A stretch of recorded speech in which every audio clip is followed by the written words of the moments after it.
화요일 새벽기도에 오신 여러분들을 주님의 이름으로 환영하고 축복합니다. 오늘 이 시간 주님 앞으로 잘 나오셨습니다. 우리 기도하는 가운데 더 주님 앞으로 가까이 나아가시겠습니다. 하나님 아버지 감사합니다.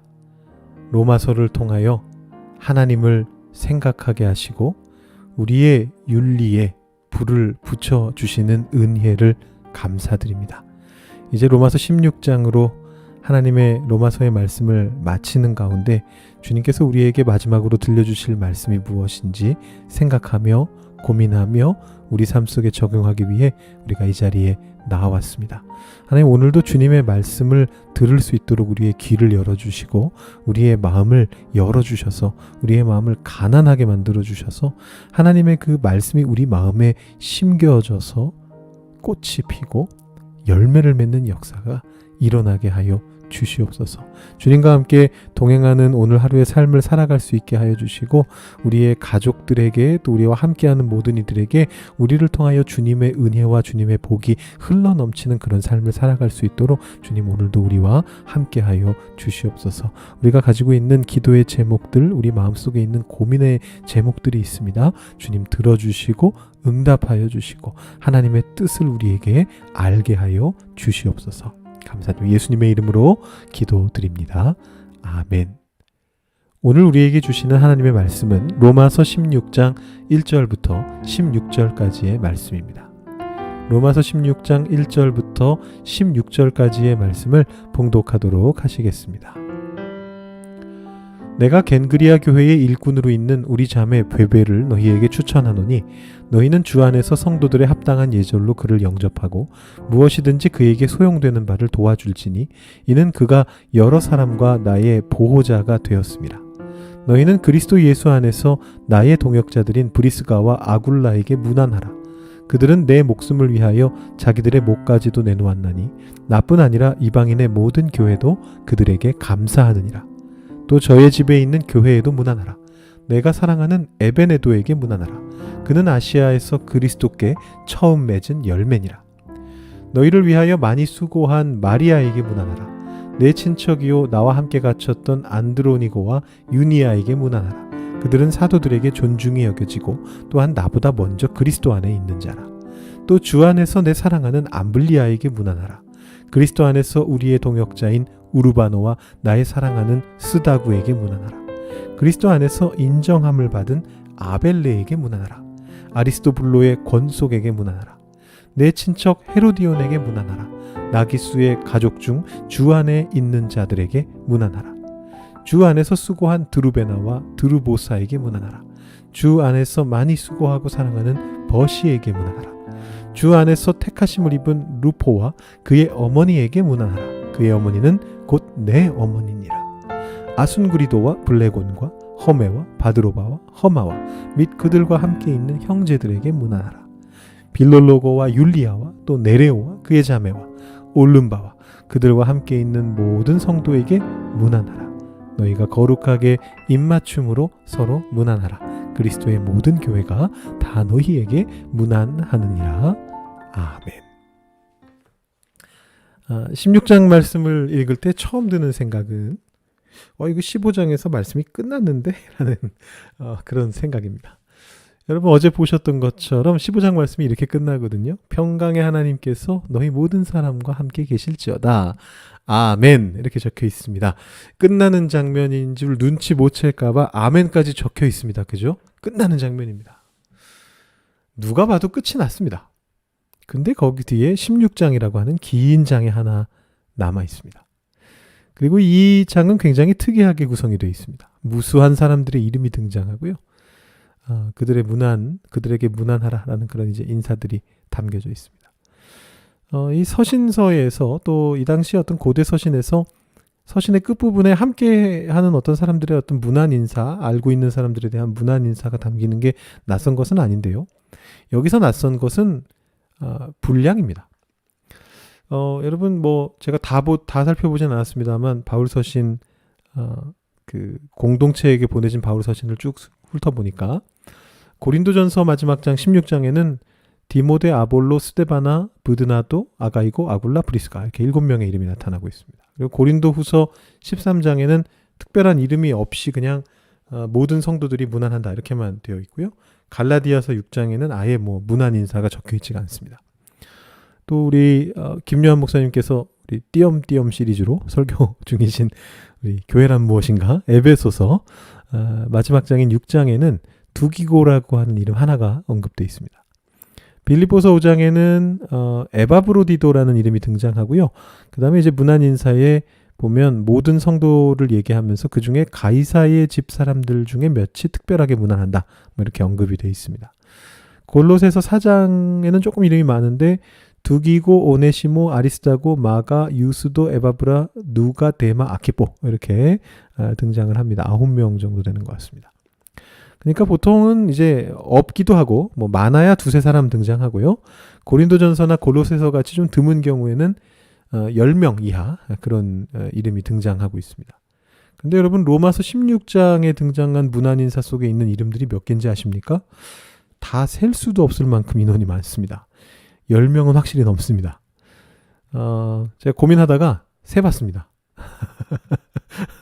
이걸 세는 게 의미가 있나 고민을 좀 했는데 그래도 한번 세봤습니다. 이렇게 있습니다. 베베, 브리스가, 아굴라, 에베네도, 마리아, 안드로니고, 유니아, 암블리아, 우르바노, 스다구, 아벨레, 아리스토블로, 권속들이란 말이 있는데 빠졌네요. 헤로디온, 나기수의 가족, 드루베나, 드루보사, 버시, 루포, 루포의 어머니, 아순그리도, 블레곤, 허메, 바드로바, 허마, 또 그 형제들, 빌롤로고, 율리아, 네레오, 또 그 자매들, 자매, 올름바, 그리고 모든 성도들 이렇게 되어 있습니다. 모든 성도들은 일단 빼고요. 모든 성도들은 너무 많은 숫자니까 일단 빼겠습니다. 자, 여기 이름이 나온 사람만 27명입니다. 그리고 중간중간에 이제 가족들에 대한 언급이 있습니다. 그러면 뭐 복수로 나오기도 하고 단수로 나오기도 했는데 뭐 다 합쳐보면 모든 성도들을 빼고 나서도 최소 34명 이상이 있어야 됩니다. 그리고 이제 내일 말씀으로 넘어가면 다른 말씀들 좀 이어지다가 21절부터 다시 디모데, 누기오, 야손, 소시바더, 더디오, 가이오, 에라스도, 구아도 이렇게 8명의 문안 인사가 추가되고 있습니다. 제가 여기 적진 않았습니다. 내일 본문이라서. 자, 그러니까 40명이 훌쩍 넘는 인원이 여기 나오고 있습니다. 왜 여기에만 40명 넘는 사람들의 이름이 등장하고 그들을 문안하라, 그들로부터 문안 인사를 받아라 이런 말들이 나오고 있느냐라는 것이죠. 이 질문이 생겨날 수 있게 됩니다.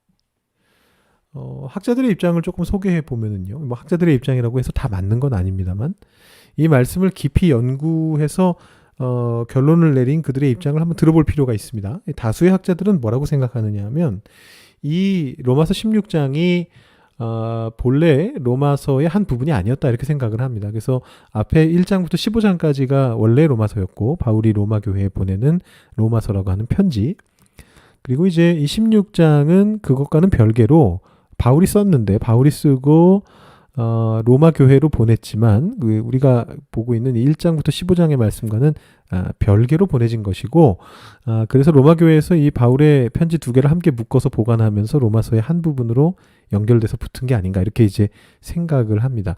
그래서 여러분들 가지고 계신 성경책들 중에 해설이 있거나 이렇게 단락 제목이 붙어 있는 이제 그런 성경책을 살펴보시면 뭐라고 적혀 있느냐면요, 이 16장 앞에 뭐 부록이라고 적혀 있는 것을 보실 수가 있습니다.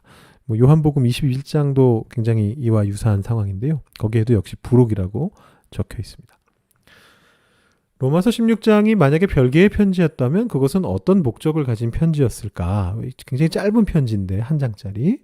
이것이 왜 로마로 보내져야 됐는가라는 질문이 생겨나게 되는데요. 학자들은 그 힌트를 어디에서 얻느냐 하면 1절에서 얻고 있습니다. 여러분 1절 말씀 같이 보시면요. 베베라고 하는 사람을 추천한다 이렇게 적혀 있습니다. 그래서 이제 많은 학자들은 이 로마서 16장이 베베라고 하는 바울의 동역자를 로마 교회에 천거하는 어떤 추천장이었다 이렇게 이제 생각을 하고 있습니다. 그래서 베베를 추천하면서 베베와 함께 사역했던 어떤 많은 이들의 문안 인사들을 추가하고 있는 게 아닌가 이렇게 이제 생각을 하는 것이죠. 일리가 있어 보이죠. 요즘도 이렇게 뭔가 누구에게 사람을 추천할 때 보면은 한 사람의 추천장만 받는 게 아니고 여러 사람 추천장을 받지 않습니까? 또 때로는 그 주변 사람들이 뭐라고 그 사람에 대해서 평가를 하는가 이것을 이제 들어보는 뭐 소위 말하는 평판 조회, 레퍼런스 체크라는 걸 이제 하곤 합니다. 뭐 로마서 16장의 경우는 이와 동일하다라고 볼 수는 없긴 한데요. 이제 로마 쪽에 있는 사람들도 있고 여러 사람들이 등장하고 있긴 한데 그렇지만 어떤 그런 비슷한 유사한 어떤 개념으로서 베베와 함께 다른 인물들도 언급되고 있는 것이다. 이렇게 볼 수가 있습니다. 그렇다면 여기 왜 굳이 이렇게 많은 사람들의 이름이 등장하는가라는 그 까닭을 대략적으로 이해할 수 있게 됩니다. 자, 그렇다면 여기에 등장하고 있는 이 수없이 많은 사람들 중에서 40명이 넘는 이 많은 사람들 중에서 가장 핵심적인 인물은 누구냐 하면 바로 이 사람 베베가 됩니다. 여러분 이 베베라고 하는 사람이 어떤 사람이었습니까? 아쉽지만 베베에 대한 다른 설명을 성경에서는 찾을 수가 없습니다. 그렇기 때문에 오늘 말씀인 이 로마서 16장 1절 2절에 전적으로 의존을 해야 됩니다. 베베라고 하는 사람은 어떤 사람이냐? 1절 보시면 겐그레아 교회의 일꾼이었다. 이렇게 이제 기록이 되고 있습니다. 여기서 말하는 일꾼은 아마도 이제 그 원어상 이제 집사인 것으로 생각이 됩니다. 그래서 많은 성경 사전 같은 걸 찾아보시면 베베가 여집사다. 여성이니까요. 자매니까 그렇게 이제 기록을 하고 있습니다. 근데 이 겐그레아 교회가 어디냐 이 의문이 생기는데 이 겐그레아라고 하는 곳은요. 고린도 근처에 있는 마을입니다. 근데 고린도 본성이 아니고요. 그 주변에 붙어 있는 어떤 항구 마을이었습니다. 작은 마을이었습니다. 그런데 이제 이 작은 마을의 교회에 있었던 사람인데도 불구하고 베베라고 하는 이 여자의 명성이 굉장히 높았다라는 것을 알 수 있는데요. 오늘 말씀에서 2절을 보시면 이 베베가 여러 사람과 바울의 보호자가 되었다. 이렇게 기록하고 있습니다. 자, 이 보호자라고 하는 말이 대단히 중요한 단어입니다. 로마 시대에는 그 후원자, 피보호자라고 하는 어떤 두 존재의 관계가 사회적으로 구축되어 있었습니다. 이 후원자라고 하는 게 패트론이거든요. 패트론. 여기 보호자라고 번역된 그 단어가 바로 그 단어인데 기본적으로 이 후원자는 높은 신분의 어떤 뭐 귀족이고 또 아니면 돈이 굉장히 많은 어떤 그런 사람들입니다. 사회적 지위가 높은 사람들이죠. 이 사람들이 이런 후원자들이 무엇을 하느냐 하면 정신적으로는 꽤 중요한 일들을 하고는 있지만 재정적으로는 부유하지 않은 존재들이 있습니다. 대표적으로 어떤 존재들이냐 하면 예술가 같은 사람들이죠. 아니면 그 당시에 철학자 같은 사람들입니다. 이런 사람들을 후원해 주는 겁니다. 자신들의 물질로 이 사람들을 후원해 주고 이 사람들은 작품을 만든 다음에 내가 누구의 후원을 통해서 이 작품을 만들었습니다. 이렇게 공표하게 됩니다. 그러면 이런 후원의 어떤 과정을 통해서 후원자들은 명성을 얻게 됩니다. 저 사람은 훌륭한 사람이다. 자기 돈 쓸 줄 아는 사람이다. 예술을 아는 사람이고 철학을 아는 사람이고 정신적인 것, 종교적인 것, 영적인 것을 중요하게 생각하는 사람이다. 이런 명성을 얻게 되는 것이고 이제 그 예술가들, 철학자들 이런 존재들은 자신의 생활고를 해결할 수 있게 되는 것이죠. 이게 이 당시에 굉장히 중요한 문화 중에 하나였고요. 제가 언젠가 한번 설교하면서 말씀을 드렸는데 이런 이 후원자 피보호자 관계가 로마 시대뿐만이 아니고 현대까지도 특히 서양 문화 전통으로 전해져 내려오고 있습니다. 그 오늘날의 이야기되는 소위 말하는 스폰서십 개념이 이 로마 시대 문화가 계승된 거죠. 뭐 어떤 유명한 어떤 단체에서 어떤 개인적인 사람들을 후원한다거나 아니면 어떤 기업 같은 곳에서 스포츠 팀을 후원한다던가 이런 이 후원 스폰서 개념이라는 것이 바로 여기에서 온 겁니다. 근데 이제 이런 후원자는 당시의 어떤 사회적인 특성상 대체로 남성인 경우가 많았습니다. 왜냐하면 아까도 말씀드렸듯이 사회적으로 존중받는 사람, 명성이 있는 존귀한 존재 이런 사람들이 돼야 되는데 제가 몇 번 말씀드렸습니다만 이 로마 시대, 헬라 시대의 사람들은 이 남성과 여성을 굉장히 구분을 했거든요. 여성이 굉장히 지위가 낮았습니다. 근데 지금 여기에서 바울은 이 여성인 베베가 자기 자신의 후원자였다라고 이렇게 쓰고 있는 겁니다. 이건 이제 베베를 굉장히 높이는 표현이고 바울의 어떤 감사한 마음과 동시에 이 베베의 영향력이 굉장히 컸다라는 것을 드러내고 있는 것이다. 이렇게 이제 보아야겠죠. 그러니까 이 짧은 두 절 말씀이지만 베베라고 하는 사람을 우리가 여기서 알아볼 수가 있습니다. 오늘 말씀을 추천장으로 보지 않는다면 어떻게 봐야 되는가? 학자들의 견해 말고 우리가 생각해 볼 수 있는 또 다른 묵상의 방법이 있지 않을까? 이런 생각을 해보는데요. 제가 사실 말씀드리고 싶은 바가 있긴 있었는데 오늘 새벽 예배 때 시간이 좀 많지 않아서 또 새로운 주제 내용을 시작하는 건 좀 어려울 것 같습니다. 그래서 이 부분은 제가 좀 더 숙성시켜서 다음 기회에 다른 설교를 통해서 한번 말씀을 드려보도록 하겠습니다. 자, 오늘 말씀을 통해서 우리는 어떤 것을 깨닫게 되고 그것을 우리 삶에 어떻게 적용해 볼 수 있을까요? 우리는 베베를 추천하는 이 바울의 진지한 추천장을 보면서 이 바울과 베베 양쪽의 입장에 우리를 세워볼 수가 있을 것 같습니다. 먼저 바울의 입장을 보시면 바울은 당시에 상대적으로 낮게 평가받던 사회적 지위 안에 있었던 그 여성인 베베를 나의 후원자다, 나의 보호자다 이렇게 설명하면서 천거하고 있습니다. 굉장히 겸손한 태도라고 볼 수가 있죠. 그리스도 안에 있는 사람들은 겸손함을 가지게 됩니다. 진짜로 믿음이 강한 사람들은 겸손함을 가지고 살아갑니다. 여러분 그런 얘기 있지 않습니까? 자존감이 정말 강한 사람들은 다른 사람 앞에서 자기를 얼마든지 낮춘다고 그러잖아요. 근데 그 자존감이 오히려 낮은 사람들은 그걸 견디지 못한대요. 나를 막 낮춰? 이렇게 생각한다는 건데 이게 영적인 부분에서도 마찬가지입니다. 진짜 믿음이 강한 사람들은 자기 자신을 낮춥니다. 예수님의 말씀도 있잖아요. 자기를 낮춥니다. 스스로 섬기는 자가 되는 겁니다. 바울이 지금 그걸 증명하고 있는 겁니다. 베베 이 여성이 나의 후원자입니다. 나를 도와주었습니다. 그냥 단순히 도와준 게 아니고 그 당시의 사회의 후원자 피보호자 관계 속에서 얘기하는 겁니다. 이 사람은 존귀한 존재입니다. 나를 후원해주는 존귀한 분입니다. 이렇게 얘기를 하는 것입니다. 반대로 또 베베의 입장에 한번 되어보죠. 이 베베는 세상 사람들이 보기에 높은 지위에 있거나 훌륭한 사람은 아닙니다. 앞에 말씀드렸던 것처럼 그 당시 기준으로 천대받았던 존재인 여성이고 또 작은 교회를 섬기고 있었고요. 고린도 교회가 아니고 그 옆에 있는 작은 갱그레아 교회를 섬기고 있었고 그렇지만 그녀는 그런 자신에 대한 평가에 안주하지 않죠. 안주하지 않습니다. 그녀는 바울의 후원자라는 평을 듣고요. 그 평으로 끝나지 않습니다. 앞에 보면 무슨 말이 적혀 있습니까? 여러 사람과 나의 보호자가 되었습니다. 여러 사람의 후원자다라는 그런 평을 듣습니다. 그렇기 때문에 바울은 로마 교회 교인들에게 이 베베를 천거하면서 뭐라고 얘기하느냐 하면 주 안에서 성도들의 합당한 예절로 그를 영접하라라고 그렇게 권면하고 있습니다.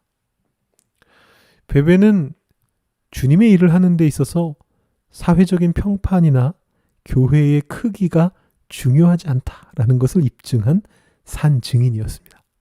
우리가 주일에 김요한 목사님 설교 말씀 통해서 교회를 평가하는 기준이 숫자에 있는 것이 아니다. 하나님의 능력에 있다. 이 얘기를 들었는데요. 그게 이제 교회에만 적용되는 것이 아니고 교회의 구성원인 우리 개개인들에게도 똑같이 적용이 되는 것입니다. 우리가 우리의 일을 주님 안에서 성실하게 감당해 나간다면 그것이 작은 일이라 할지라도 우리가 정말 이것을 주님의 일이라고 생각하면서 성실하게 행해 나간다면 우리 모두가 이 베베와 같은 그 영예를 얻을 수 있게 된다라는 것입니다. 하나님이 그렇게 인정해 주신다라는 것입니다. 그리고 우리가 15장에서 계속 보았던 14장 15장에서 보았듯이 우리가 모두가 하나가 되는 믿음이 강한 자들의 공동체가 되게 되면 우리가 서로를 그렇게 인정하고 영예를 높여주게 될 수 있다라는 것입니다.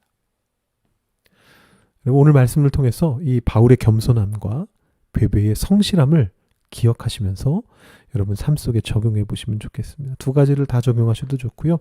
여러분 혹시 최근에 이 주제와 관련해서 생각하고 계셨던 것이 있다면 그 중에 하나를 여러분 삶 속으로 한번 적용해 보시고 여러분 삶의 구체적인 상황들과 순간들 속에 나에게 바울의 겸손함이 과연 이렇게 필요하구나.